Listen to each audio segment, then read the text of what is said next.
Em Gênesis, no capítulo 28, no versículo 22, está escrito: e a pedra que erigi por coluna será a casa de Deus, e de tudo que me deres, certamente te darei o dízimo. E a pedra que erigi por coluna será a casa de Deus, e de tudo que me deres, certamente te darei o dízimo. São palavras de Jacó.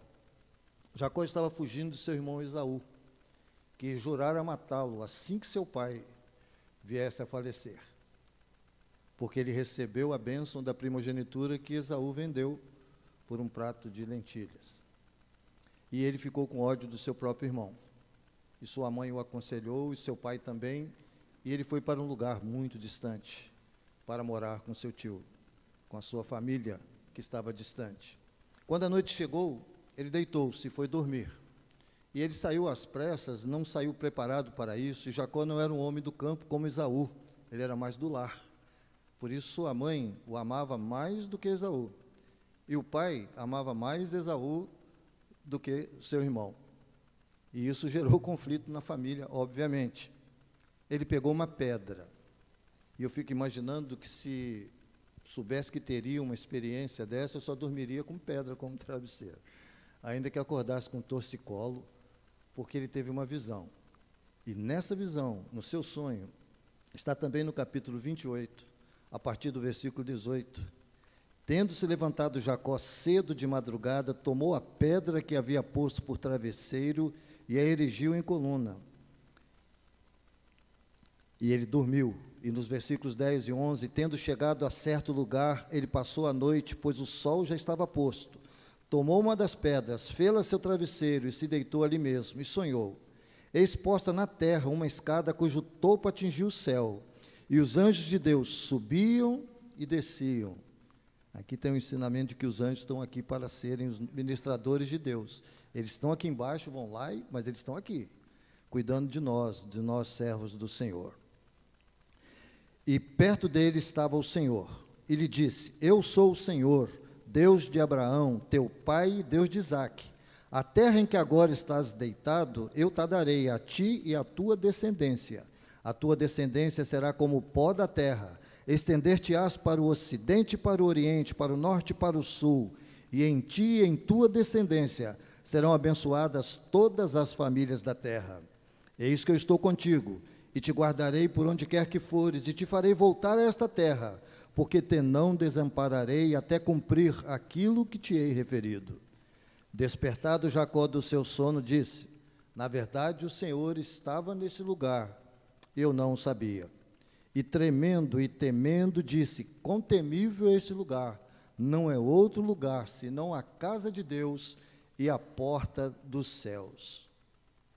Então, de madrugada, ele fez um voto ao Senhor. E nesse voto, ele diz: se Deus for comigo, está a partir do versículo 20, se Deus for comigo e me guardar nesta jornada que empreendo, e me der pão para comer, e roupa para que me vista. Veja o que era prosperidade para Jacó.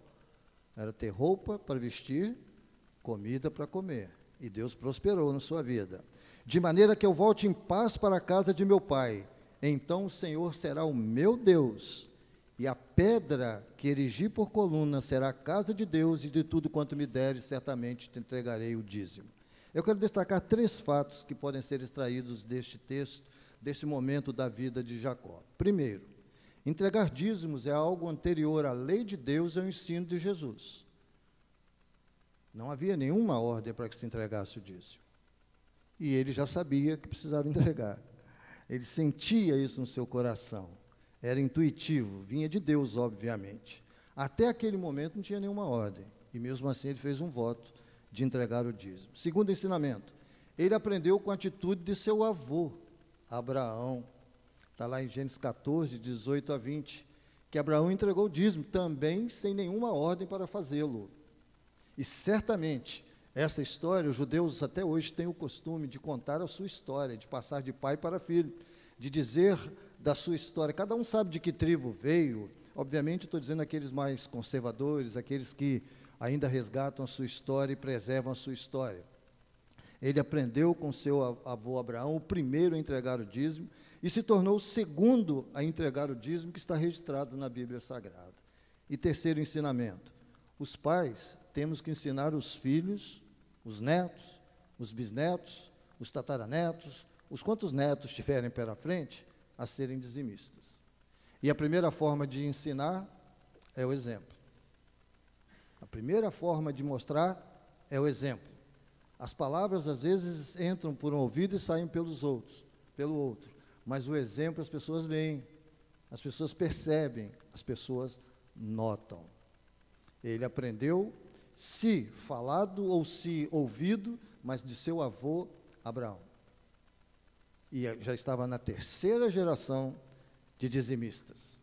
E isso deve ser o sonho, o desejo, o nosso objetivo, de que os nossos filhos sejam dizimistas. Se você tem filhos, você pergunta para eles, já perguntou para eles se eles têm entregado dízimo?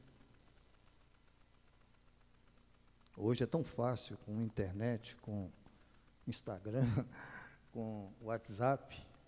Filho, como é que está aí?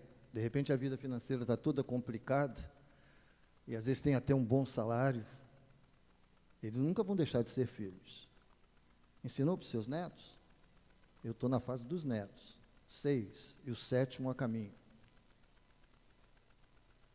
Fala com eles sobre os dízimos, da bênção de ser dizimista, do privilégio de receber 100%, só devolver 10%. Quem não quer um negócio desse? Eu te dou 100, você me devolve 10. Isso é um excelente negócio. Eu estou dizendo negócio, não dizendo que o dízimo é um negócio, mas no sentido de algo. Que Deus possa realmente abençoar vocês a serem dizimistas, ensinando com exemplo, passando para os seus filhos, para os seus netos, e para que toda geração continue assim. Amém? Pai, nós te agradecemos pelo privilégio de sermos dizimistas. Instituístes algo, Senhor, maravilhoso. Se fosse por valor, seria muito complicado. Alguns teriam dificuldade, outros teriam sobra, queriam dar mais. O Senhor estabeleceu porcentagem. Muito obrigado, porque nos dá 100% e pede que devolvamos 10%. Que esta seja uma realidade de cada um de nós e que passemos para os nossos filhos esse ensinamento com o nosso exemplo, com as nossas palavras, com as nossas atitudes. Abençoa esta igreja, abençoa o teu servo, pastor Renato, e sua família, abençoa os diáconos, abençoa cada um da diretoria, cada um dos membros, cada um dos embaixadores do rei, e que todos possam ter esse sentimento de serem dizimistas. É em nome de Jesus que eu oro, agradecido. Amém.